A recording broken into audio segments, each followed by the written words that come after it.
के पवित्र नाम को सारा आदर और महिमा आज इस अनुग्रह दिन में अर्पित करते हैं। आप सभी प्रिय श्रोताओं को प्रभु यीशु मसीह के नाम से मेरा स्नेह अभिवादन। व्यवस्था विवरण 22वां अध्याय 4वां वचन।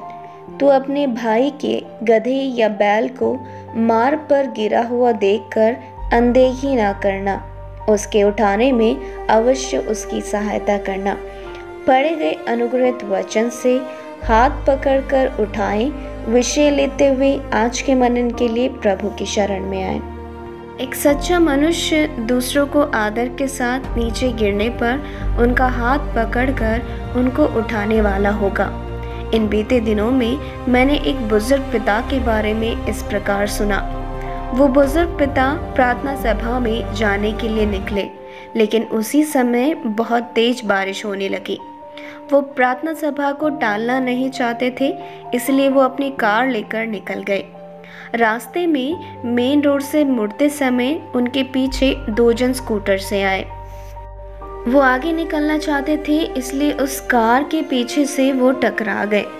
गलती 100% स्कूटर वाहक की थी, लेकिन स्कूटर पे आए व्यक्ति उठकर उस कार में बैठे बुजुर्ग पिता से लड़ने लगे और वाद विवाद करते समय कहा कि वो पुलिस को बुलाएंगे और उन्हें उनकी भरपाई करनी पड़ेगी।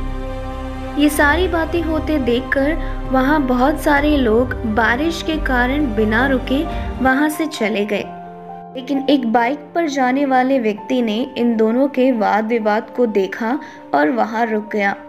इन दोनों के पक्षों को उसने वहाँ सुना। बुजुर्ग पिता ने ही अंत में कहा कि मैं उन्हें 1000 रुपये दे दूंगा। जब पिता 1000 रुपये उन्हें देने लगे, तब अपरिचित बाइक वाहक ने इस प्रकार उस स्कूटर पे आए व्यक्ति से कहा कि तुम्हें भरपाई के लिए 1000 रुपये की ज़रूरत नहीं है, इन्हें 500 रुपये वापस लौटा दो। और इस प्रकार बाइक वाले व्यक्ति ने 500 रुपये बुजुर्ग पिता को वापस दिला दिए। इस प्रकार उस अपरिचित बाइक वाहक की समझदारी से उस विषय का निवारण हो गया और सब अपने अपने रास्ते निकल गए। लेकिन वो अपरिचित व्यक्ति कौन था, वो उस बुजुर्ग पिता को अभी तक नहीं पता। प्रियो, इस प्रकार हमारे जीवनों में जब हम गिर जाते हैं तो अनेकों व्यक्ति जो हमसे परिचित होते हैं वो हमें अनदेखा कर देते हैं।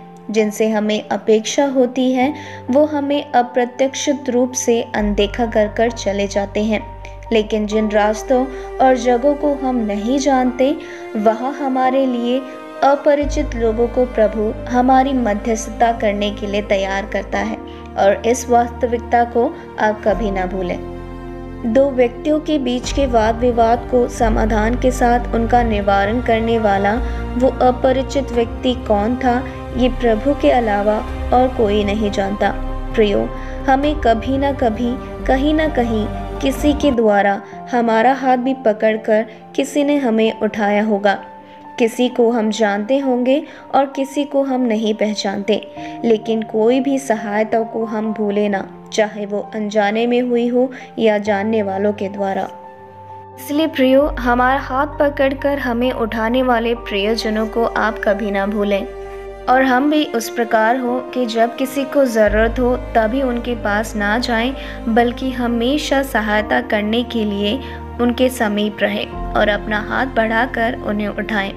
दूसरों को गिरने पर उन्हें उठाने का अवसर आप कभी ना गंवाएं। जब आप सहायता करते हैं तो उसके बदले कभी भी कोई आशा ना रखें। हो सकता है जब हमारी सहायता से कोई उन्नत पदवी पे पहुंच जाए तो वो वहां से हमें अनदेखा करे, लेकिन वो भी हमारे जीवनों में एक सीख होने पाए। हम भलाई करने वाले हो, अनेकों को हाथ पकड़कर उठाने वाले हो और हमसे भी अधिक उन्नत पदवियों पे वो पहुंच पाए, ऐसी हमारी आशा हो। और वो देखकर हम अपनी आत्मा में संतृप्त होने पाए कि हमारा सहायता करना व्यर्थ नहीं गया। हमारी सहायता हो सकता है दूसरे व्यक्ति भूल जाएं, लेकिन जाने अनजाने में यदि हमसे किसी को दुख पहुंच जाता है तो वो व्यक्ति कभी भी उसे नहीं भूलते। इसीलिए जाने अनजाने में भी किसी को दुख ना पहुंचाएं और हाथ बढ़ाकर दूसरों की सहायता करें, उन्हें उठाएं। हो सकता है हमसे भी अधिक उनका सफ़र हो।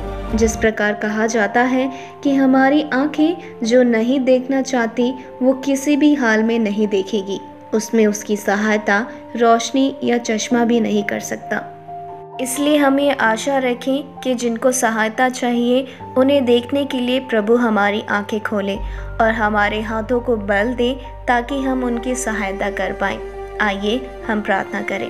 परमपिता परमेश्वर, आज इस अनुग्रह दिन में गिरे हुओं को हाथ पकड़कर उठाने में आप हमारी सहायता करें, और जब हम गिरे तो हमारी सहायता के लिए आप स्वर्गदूतों को आज्ञा दें ताकि वो हमारे सहायक हो। प्रभु यीशु मसीह के नाम से इस प्रार्थना को मांगते हैं, आमीन। प्रभु आप सभी का दिन अनुग्रहित करने पाए।